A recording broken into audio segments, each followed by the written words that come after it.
Tonight we're privileged to hear from Dr. Doreen Bridges, and her topic is entitled More Than a Musician, A Life of Professor E Harold Davies. With my interest in history and my work at Prince Alfred College, I was always aware of one of the leading lights of his time wasn't E Harold Davies, but his son George, who was a student of outstanding calibre, a natural leader, and who was well remembered for many decades for the camps he took boys on to Port Noarlunga. World War I hit Prince Alfred College, as it did the whole community, very hard, but none perhaps as hard as the death of George Davies, who had been this great leader amongst the boys and who was greatly admired. But I was always aware that his father had been the professor of music at the Elder Conservatorium, and so it was with great interest last year that I read Dr. Bridges' book entitled More Than a Musician. And it gives me great pleasure this evening to introduce Dr. Doreen Bridges, who was a student of E Harold Davies at the Adelaide University, and her book and her presentation is based partly on personal recollections, but mainly on primary sources, including his own letters and papers. Dr. Bridges was made a member of the Order of Australia in 1984 for her services to music education. Dr. Doreen Bridges.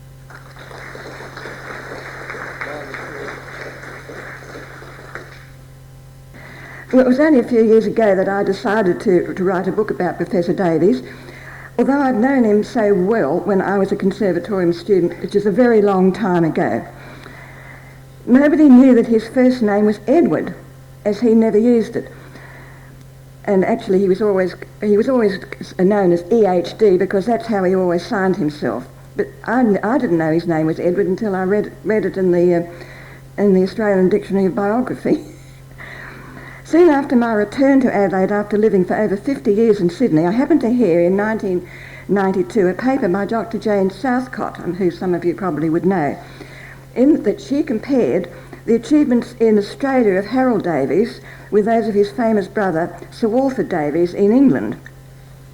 I was stimulated to find out more about Harold than I had known in my student days, from documents in the university archives, which I had consulted in the late 1960s when researching the early days of the Chair of Music and the Conservatorium. Apart from his obituary and a few paragraphs in biographical publications, and 6 pages in a brief history of the School of Music written by Vic Edgelow in 1985 to celebrate the centenary of the School of Music, it seemed that little had been written about Harold Davies after he died. In view of the fact that Davies, or EHD, as I said, he was widely known, was an Adelaide identity in his lifetime, it's very strange that there was no published record of his wide influence as a thinker and educator. Fortuitously, in 1993, I found that Davies' youngest daughter, Catherine Mary Cheeseman, was alive and well at the age of 92, and she had a trunk full of her father's papers. And there were scrapbooks and photographs and all sorts of things in that trunk, and it was a real treasure trove. The main things in the trunk were scripts of papers that he'd written, and they were mostly the scripts of talks that he'd given to the ABC or to various organisations around the city, and also to the student body, and newspaper articles he'd written, and logbooks of overseas trips and all that kind of thing. I sorted all that out, and it's now housed very safely in the Bar Smith Library in special collections. But added to this, which was a very valuable primary source, were letters to Davies' wife dating from 1891, before they were even engaged. Mrs. Cheeseman allowed me to read these, and they threw a lot of light on Davies' struggles to establish himself in the inner city of Adelaide in his early 20s. Particularly valuable also were the spoken recollections of Mrs. Cheeseman and those members of her family who had known Davies when they were children. Other sources were university archives, mainly the minute books of council meetings in the Faculty of Music, and Davies' own field notebooks and publications concerning his studies of Aboriginal songs in Central Australia and Eyre Peninsula. As one of the few survivors among those who were his students, I felt that what we understand as corporate memory including my own memories of him as a person and as a teacher and administrator, might be lost unless I could preserve them by using the material I'd found. So that was the genesis of my book. Harold Davies was born in 1867, and he was the third of four sons, and whose father was a leading local figure and amateur musician in Oswestry, Shropshire. Oswestry is just near the Welsh border. All the boys could play musical instruments, and with friends formed what was known as the boys' band. The family's religion was strongly nonconformist, and the boys sang in the choir of the Congregational Church, where Charles, the second son, and later Harold, both became church organists. The youngest boy, Walford, of whom you've probably heard, was especially gifted, and he had a very clear soprano voice and was sent to be a chorister in the chapel at Windsor Castle, St George's Chapel, and that's where his illustrious career took off. Now, when Charles, an elder brother, was 20, he immigrated to Australia because of what they called a weak chest, and he settled in Gawler, where he became organist and choirmaster of the Congregational Church. Harold, 3 years younger, left Oswestry Grammar School when he was about 16, and though he really wanted to study science or medicine, he couldn't do that because the family was unable to send him away to university. So his father, who had an interest in architecture, apprenticed him to an architect. But at the same time, Harold studied organ and theory lessons from Joseph Bridge, who was the organist at Chester Cathedral, which was quite a large cathedral. But Harold didn't want to be an architect, and in his 20th year, following his father's death, he decided to join his brother Charlie in Australia. Charlie had been able to get him a position as organist and choirmaster at the Christchurch Kapunda, which is not all that far from Gawler. And Harold took up his duties there as soon as he arrived in January 1887. He stayed there for 2 years, earning extra money by teaching. He also travelled by train to Gawler, where he inherited some of Charlie's pupils after Charlie returned to England for a holiday. And having resurrected the Philharmonic Choir in Kapunda, Harold placed an advertisement in the Bunyip, which was the local Gawler paper, calling for volunteers in Gawler to form a choral union. And this became known as the Orpheus Society and flourished for several years with EHD as the conductor. But after 2 years at Kapunda, Harold realised that there was no future for him in the country, so he moved to Adelaide and was briefly organist and choirmaster at St Peter's Anglican Church at Glenelg. And apparently he was also a visiting master at St Peter's College, according to the college records, but there's no account of his duties there.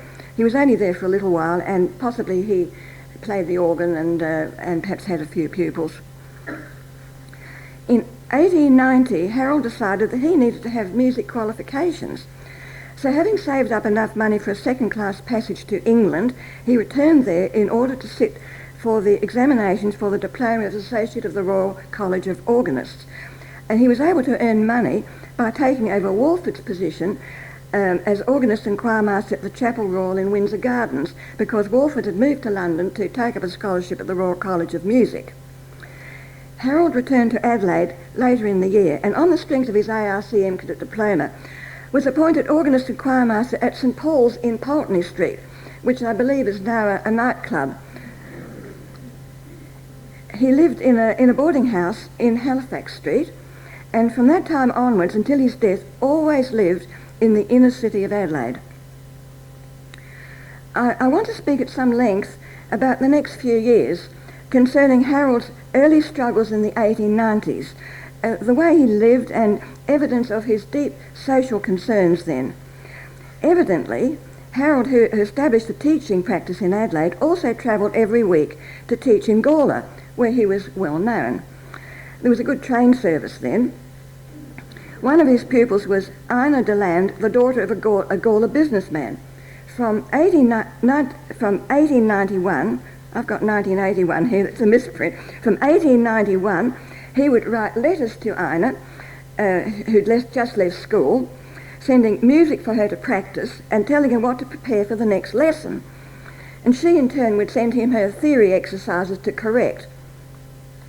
From early 1892, Harold's letters became more and more affectionate, and it was evident that they were falling in love.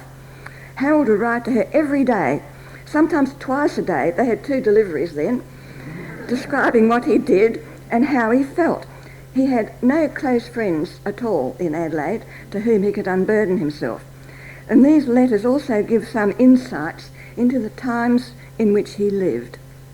Evidently, he'd become a Freemason, as he frequently mentioned his duties as organist for various Masonic ceremonies, but most of his time was taken up with teaching the organ and piano teaching, and his organ and piano practicing, and his role as choirmaster and organist at St Paul's. The many difficulties there. The old-fashioned organ was not driven by power, so it had to be pumped by hand. And this meant that he had to find boys to do this job and probably paid them 6pence to do that. On one occasion, he reported to Ina that he had to play for a wedding, and he instructed the choir boy in the mysteries of blowing. He wrote, "When I gave the signal that I was starting the opening march, nothing happened except a series of short grunts and squeaks. I rushed behind in a regular tear, and I had to get the verger for the wedding march at the end." But the main problem with the choir boys, they were mostly local lads who couldn't read music, and Harold had to teach them everything by ear, and he couldn't control them. And they wouldn't look at the music that he provided, and he couldn't get the sound that he wanted. He was always a perfectionist. He'd come home from choir practices exhausted and depressed, and write to Ina in desperation about his difficulties. On one occasion he reported, "I was talking to one of the boys after practice, and I asked him, 'What would you do, Johnny, if you were the choir master?' 'I'd leave,' was the laconic answer." But Harold could not leave, and nor could he get an increase in his stipend. Times were bad, and signs of the depression were everywhere. Harold was very conscious of the social implications. I quote from a letter he wrote to Ina in 1892. "Shares are down to a fearful extent, and the outlook is deplorable. There are those who profit on the ignorant, fleecing the panic-stricken, some desperate with loss and on the verge of suicide, others gloating like devils over their temporary gains. All this under God's fair heaven, it makes me shudder."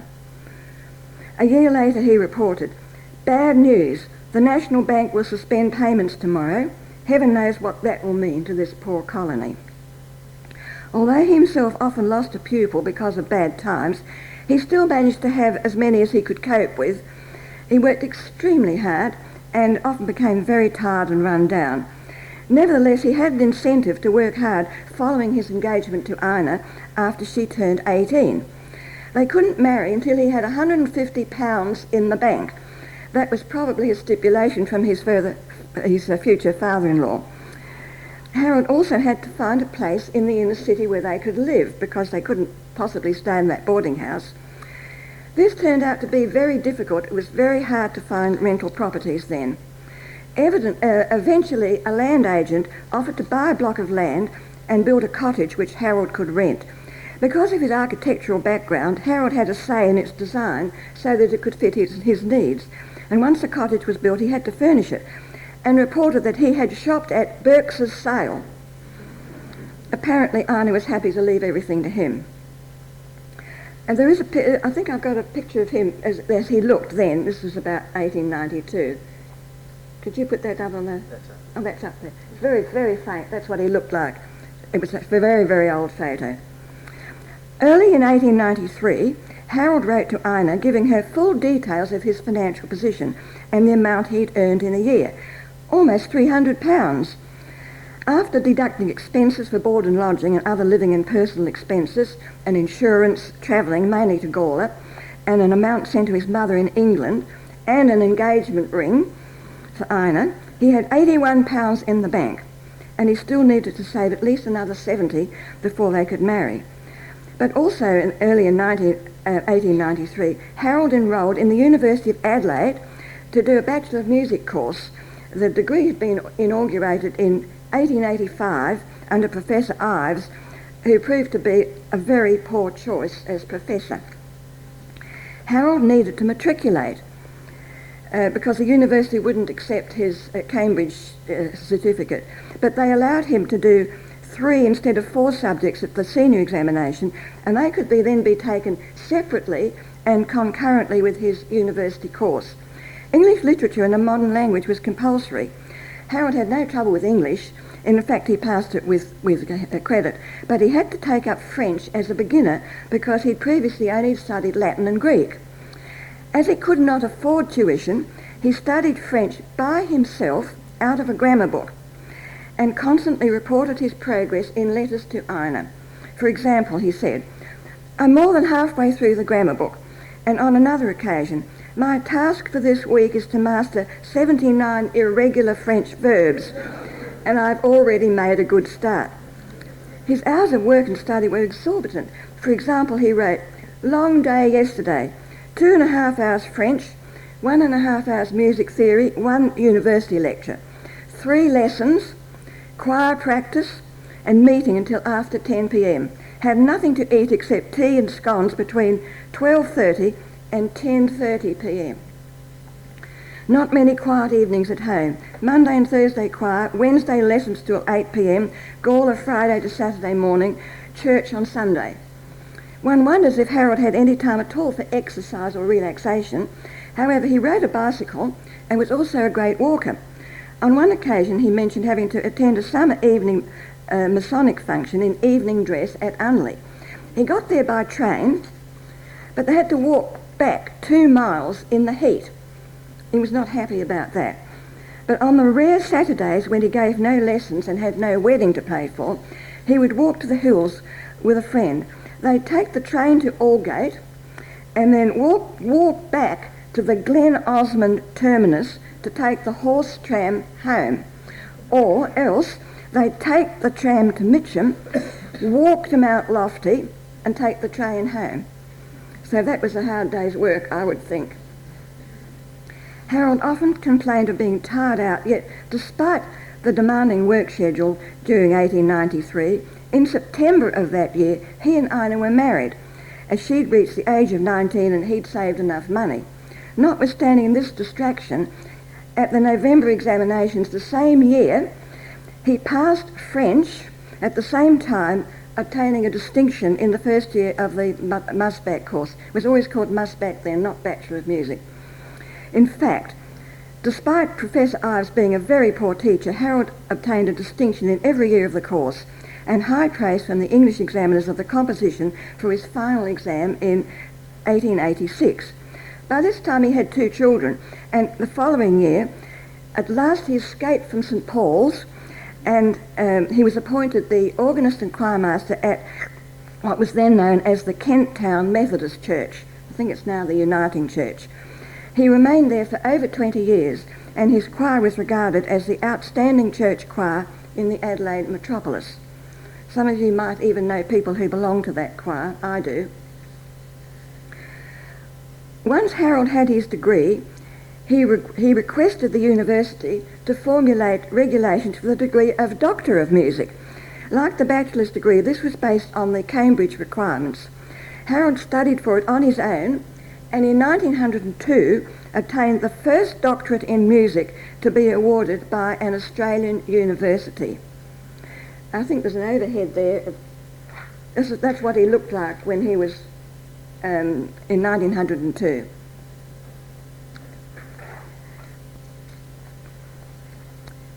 In the meantime, he'd had a very short trip to England. He took the opportunity of studying on board ship and of consulting with his brother Walford, who'd also completed a doctorate.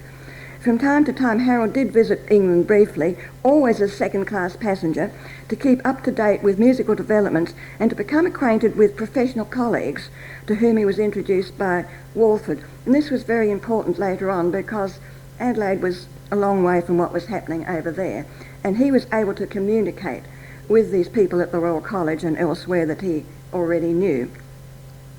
He was already a leading teacher of singing, piano, organ and composition when he formed the Adelaide Bach Society, also in 1902. He selected 100 singers who could read music. Some were his own pupils, or some were his choristers at Kent Town. He conducted this choir in major choral works, some never previously performed in Adelaide, over a period of almost 30 years. He had to give that up, and he also gave up other things then because he had a heart attack in that period, and he didn't do any more conducting after that. The performances of the Bach Society were held in the Adelaide Town Hall, and they were extensively written up in the local newspapers. Nobody was paid, and all profits went to charity or to scholarships for needy musicians. Adelaide did not have a permanent orchestra then. Most of them were ad hoc or private organisations, such as the orchestra conducted by Herr Heinecke. EHD had long campaigned for a properly subsidised orchestra for South Australia, and he saw his opportunity soon after he was appointed Elder Professor of Music in Adelaide in 1919. So after he was appointed the Elder Professor, in May 1920, he called a public meeting in the Town Hall and invited many possible benefactors. He succeeded in raising £3,500 as a guarantee against loss for an orchestra, and himself conducted an orchestra of 52 players later to raise more money. He didn't want to be the permanent conductor, but he arranged to bring from England an experienced band and orchestra conductor called Mr. W.H. Foote, who would also give tuition in wind instruments and orchestral playing at the Elder Conservatorium. The Conservatorium was in the doldrums after the 1914-18 war, and EHD revitalised it in many ways, appointing new staff and developing an opera school, and he also arranged statewide conferences of music teachers held annually in the Conservatorium because he was obsessed with raising the standard of music teaching in the community. I'm not going to go into details here about his work at the Conservatorium, nor his thoughts on teaching and learning, because there's too much else that I want to speak about. As I mentioned earlier, he had architectural training, and in 1905, when his fourth child was expected, it was time to move to a bigger house. Instead of paying rent, it was financially possible for the Davies to build their own home, probably with the assistance of Ina's family. They bought a block of land in Hutt Street, and though he engaged an architect, EHD worked closely with him to design a two-storey house big enough for a family and containing maids' quarters and a large music room and waiting room for teaching activities. This house at 95 Hutt Street, but now renumbered lately, I've noticed, as 93, still stands, though it hasn't got the leafy frontage anymore. It's in between the Services Club and Wakefield Street, and it's still there. The three boys in the family rode their bikes to PAC and participated in school camps in the summer holidays at Port Noarlunga that your president already spoke about. Urged by their second son George, who was a camp leader, the Davies began to spend their summer holidays at Port Noarlunga from 1912, staying in Pocock's boarding house. The trip there was a real expedition.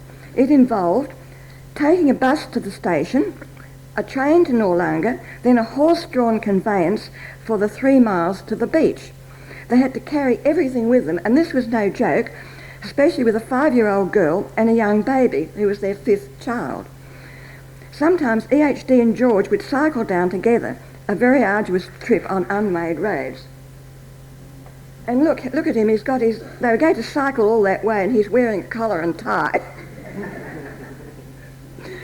In 1915, at the urging of their sons, the Davies acquired a block of land and built a modest holiday cottage constructed from local materials by fishermen during the off-season and supervised, of course, by EHD. And that's what it was like just after it was built, but the boys immediately planted gum trees and it was just surrounded with trees and vines and so on later on. EHD was a strong swimmer and he enjoyed walking along the beach and chatting with the fishermen on the way. Eventually, as the Port Noarlunga settlement grew, there he is in his bathing cap. He always wore a bathing cap, and then he's with his daughter. This is a little bit later. This was in about 1924, but he's beside her in his oilskin bathing cap, which he always wore in the water to keep his lock of hair from getting in his eyes. He was responsible for instigating the formation of a branch of the Royal Life-Saving Society at Port Noarlunga. And Port Noarlunga itself was a lifesaver for him, especially after he acquired his first car. Here it is. A three-seater Newton Bennett. It was about 1920. For the rest of his life, Davies spent holidays and weekends there wherever possible.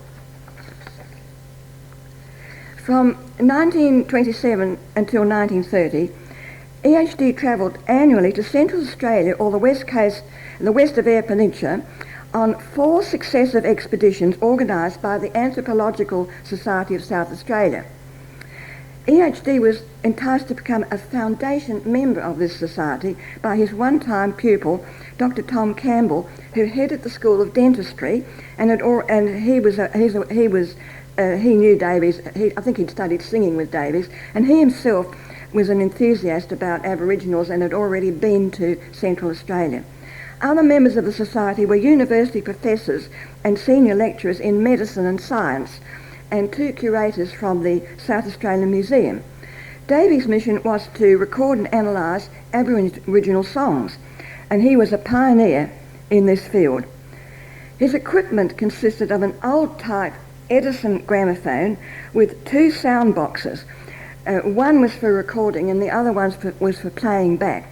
And there was also a long horn for them to sing into, and he'd personally helped supervise the construction of this because it was much longer than most of the horns which were then available. And he had to use wax cylinders on which to make the recordings. These are now in the museum. Later, of the more than 120 songs that he recorded over this period, he selected 25, and they were recorded on shellac records with Davies' spoken annotations. And this was made possible by a grant in 1930 by Sir Joseph Vercoe, who gave money to the university for this purpose. EHD kept meticulous notes about all of these expeditions, some to mission stations and others to pastoral properties. The first expedition in January 1927 was supported by a grant to the university by the Carnegie Corporation. The party then was very small. It consisted of Professors Davies and Cleland and Doctors Ray, Campbell and Hackett, plus a photographer. They visited Macumba Station, which was about 40 miles east of Oodnadatta, where the train then ended. They travelled the extra distance in a Graham truck. There was an Aboriginal camp on the station, and some of the Aboriginals spoke pidgin English, so they could act as interpreters. While his colleagues were engaged in physiological examinations of some Aborigines, I think that this would be, we wouldn't dream of this these days, but they didn't think about that then. EHD was quietly getting the confidence of others after listening to their group singing. He'd pick out the person who seemed to be the leader, known as the songman, and entice him to come closer. He described this process as follows, and I quote, "After a little preliminary discussion, the chosen man would usually be willing to quietly hum through a song, beating the rhythm with 2 sticks. He was gradually induced to repeat it more and more loudly, until by judicious encouragement and the prospect of reward, he was confident enough to sing right into the horn of the phonograph. Immediately the recording was made, I reproduced it for his own hearing. Not only was he gratified and willing to make further records, but his pride was communicated to the others who came forward at future sittings. They all wanted to do it.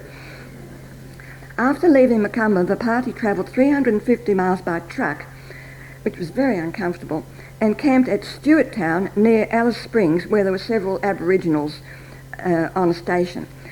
The weather was extremely hot, well over a century, and Davies had great trouble in keeping his equipment from melting, especially the wax cylinders.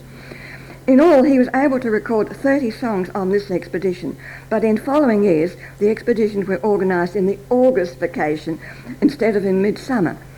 The 1928 expedition included some different participants, one of whom was Norman Tyndale from the South Australian Museum. He was particularly interested in Aboriginal languages and was often able to help Davies with the meaning of songs. This expedition was based at a mission station at Coonamble on Eyre Peninsula, but the party also travelled further afield, camping at Penong and Yardia, and some of the most interesting songs were recorded there. The third expedition in 1929 was particularly significant as the party, now somewhat expanded, travelled on the first through train to Alice Springs, a very exciting occasion. It departed on August the 4th in 1929. Davies commented that the trip from Udinadatta to the Alice was very jolty and uncomfortable in that train. Members of the expedition then travelled to the Hermannsburg Ranges, where they were accommodated at the Hermannsburg mission station, made famous by the work of Pastor Strelo, who died in 1922. The current pastor, Albrecht, was very helpful as a translator, and Davies was able to record 50 songs there. They stayed there for over a fortnight. Because of the drought, there were many more Aboriginals around the station than usual, as there was no feed for the cattle that they normally looked after. Davies was appalled at the rations handed out to Aboriginals, as were other members of the expedition. There was hardly any meat and no fruit or vegetables. There was no bush tucker available because the waterholes had been taken over by pastoralists. Many of the blacks died from scurvy. When the expedition reached the telegraph station at Alice Springs on the way home, they telegraphed Adelaide to launch a public appeal for lemons and vegetables, and they agreed also to campaign for a medical practitioner to be stationed at Alice Springs, and apparently this did happen a few years later. The fourth expedition in which Davies took part was to a pastoral station at McDonald Downs, not far from Alice Springs. He already had over 100 songs and recorded 23 more there. He didn't make individual notes on these, as they were very like others that he'd recorded previously. Instead, he summed up in his notebooks his general impressions of Aboriginal songs and singing. He was always amazed at what he called these Stone Age people, without the aid of any melodic instrument. They didn't even have didgeridoos up there. They were singing as their ancestors had done, he said, countless generations before, thus throwing light on the origins of music.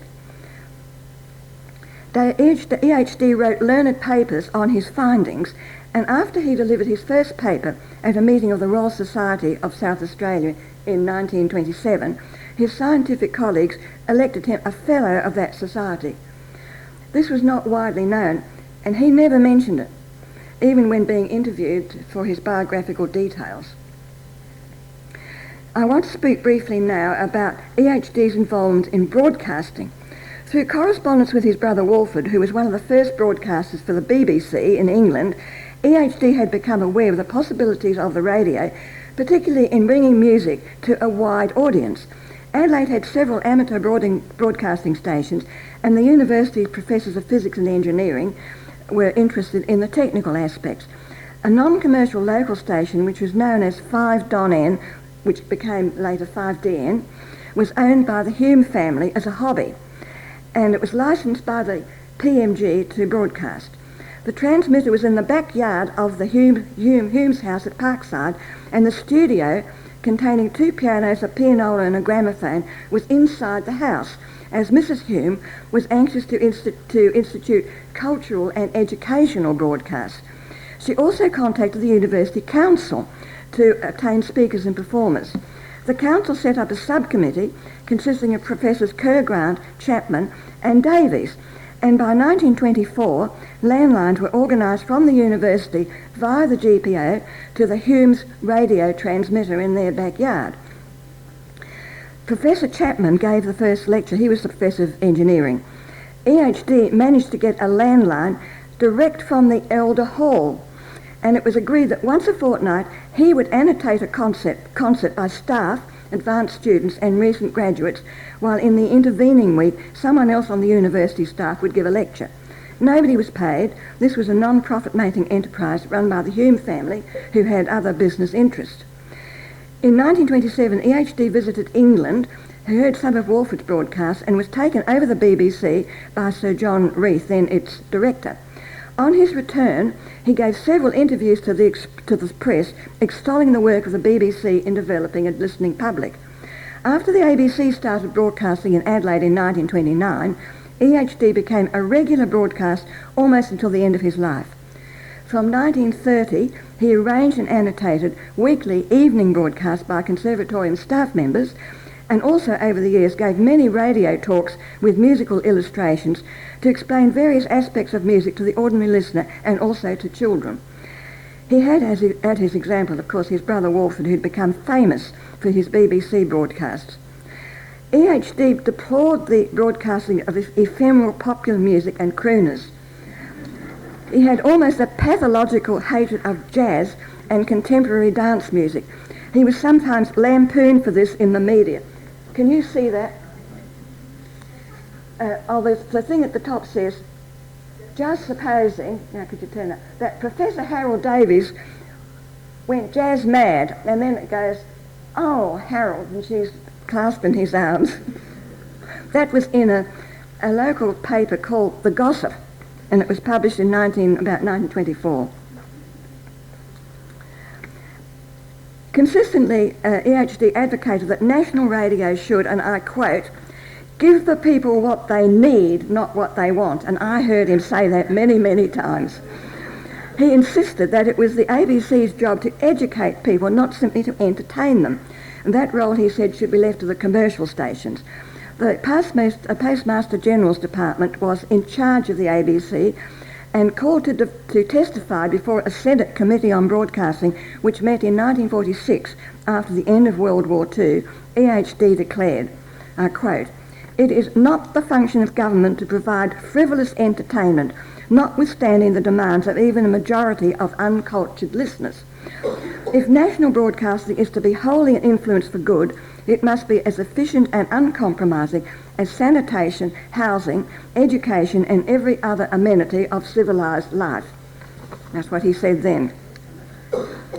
EHD himself often had chosen to broadcast on topics concerned not just with music, but also with philosophy, aesthetics and social problems.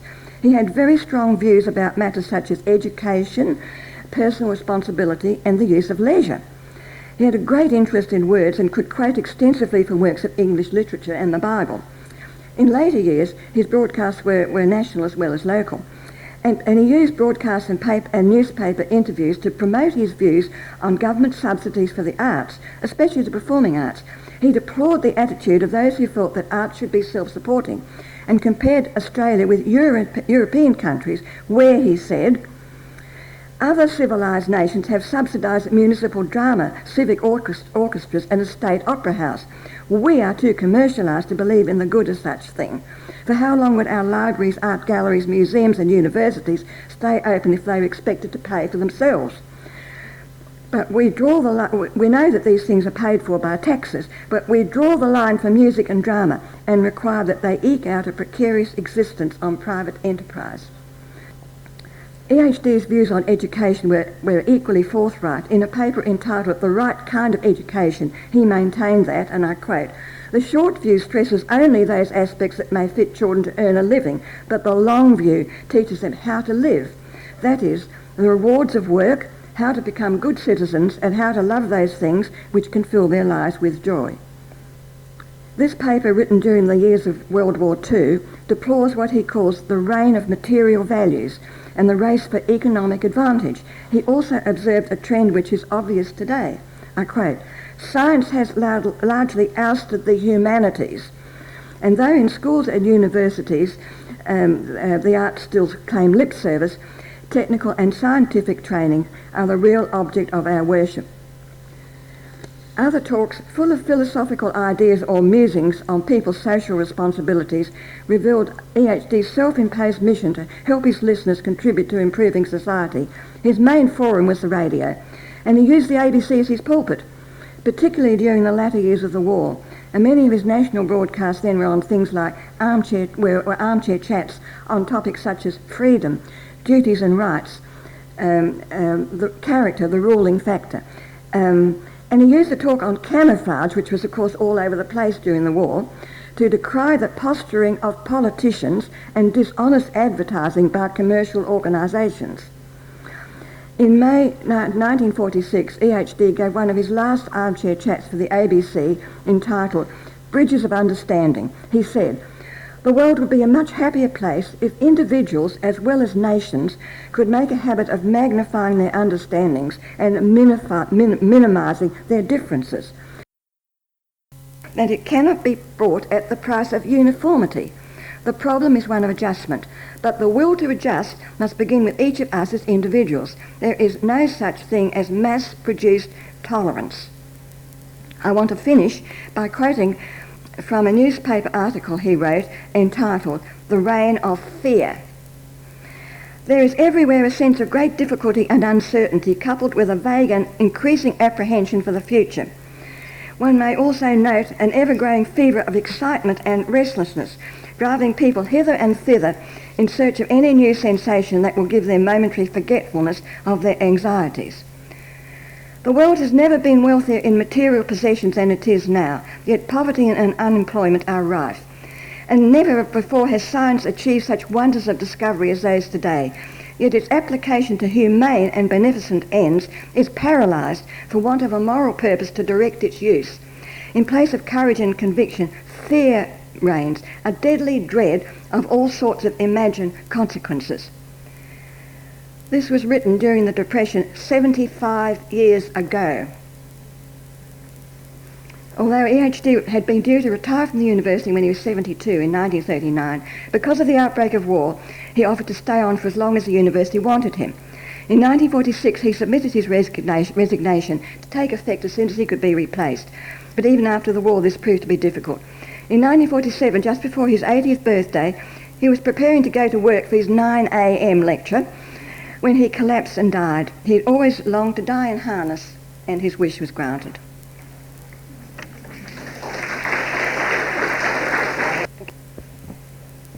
I understand that you were a pupil of EHD's, that's correct. Could you tell us a little bit about what it was like to have a teacher like him? How did his principles and his ideas come out in his teaching? I won't go into details, but the main thing was that he made us learn to be independent learners. And the first thing he said when we entered the Bachelor of Music course is, "I am not going to spoon feed you." And he didn't. We had to pass in work. We had 2 lectures a week on all the theoretical subjects in his room, and twice a week we had to hand in our work exercises, which he meticulously corrected. And that went on for 3 years. And he worked everything on the board that you saw in front of you and played the exercises on the piano. We had to hear everything that we wrote. He always said, "You must hear what you write and write what you hear," because a lot of people did theory exercises mechanically with just learning the rules. He didn't believe in that at all. He was fairly conservative in many ways, but he was an excellent teacher, very, very good teacher. And we did ever so much by ourselves. He didn't use textbooks. He prescribed them, but he didn't refer to them. And he just sent us to the library to look up history. He didn't lecture on history after he'd lectured in the first year. He said he covered sort of briefly the history of music only up to about the death of up to Wagner. He didn't go into modern music at all. But we were examined every year on the literature and history of music, and it was our responsibility to learn that ourselves and to read books, to listen to records, to look at scores. We did all that by ourselves. And I would say that his main virtue was that he made us independent learners, and I value that because it stood me in very good stead later on in my life. Knowing the reputation of his brother, did Professor Davies compose, and does any of his music still exist? Earlier, when he was doing his degrees, he had to compose, and I think he did compose a few anthems and things for church music, but he didn't feel that he was a composer. He always felt in the shadow of his brother, who was quite famous as a composer. He did compose a book of songs for childhood, and they were for his own children. I think there were 6 songs that he just picked out words from English literature which were appropriate, and that was published, Songs of Childhood. He didn't compose, but he edited the children's Bach, which many people learnt when they were learning music. That was easy pieces by Bach for beginners to play, and he edited a book of and wrote the accompaniments for a book of English traditional songs. But he didn't feel himself to be a composer. In the early days, did they have women in the courses? And if they didn't, When did they start them through? Women Training women? women in what? In the courses that In the choruses? in the courses? Courses. Oh yes, and Adelaide University took women right from the very beginning. It was one of the few universities. And when did they set up the course? The Bachelor of Music course was set up in 1885, and in fact, I've done quite a bit of research on the early days of the university. At once, this awful professor, Professor Ives, he wanted more and more students because I think that affected his pay or something to do with it anyway, and there were vast numbers of women students who wanted to do music, and they were nearly all unmatriculated, and then he had this provision that they could matriculate after they did the degree, and they couldn't get the degree until they had matriculated, but they didn't have to do it before. So they would come straight from school, but they never ever matriculated, and at one stage there were more music students than there were law students or anybody else in the university. But about 30-something Bachelor of Music students, they were nearly all women. And they always were more women than men. Very few men ever did the degree. But hardly any women ever got the degree under Professor Ives. I don't think any of them did. Dr. Bridges, I'd like to thank you very much on behalf of all of those of us members, guests present here this evening for your lecture this evening on the life of Professor Davies. Certainly a great South Australian, and one who is quite deserving of the research and the writing and the publication of a biography.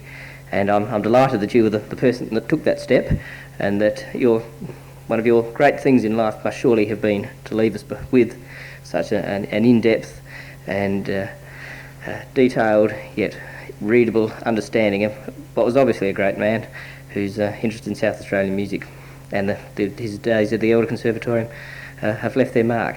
And particularly wonderful that as a student you have your own recollections, and I think we're all deeply appreciative that you've gone to the trouble in retirement to prepare this most significant work.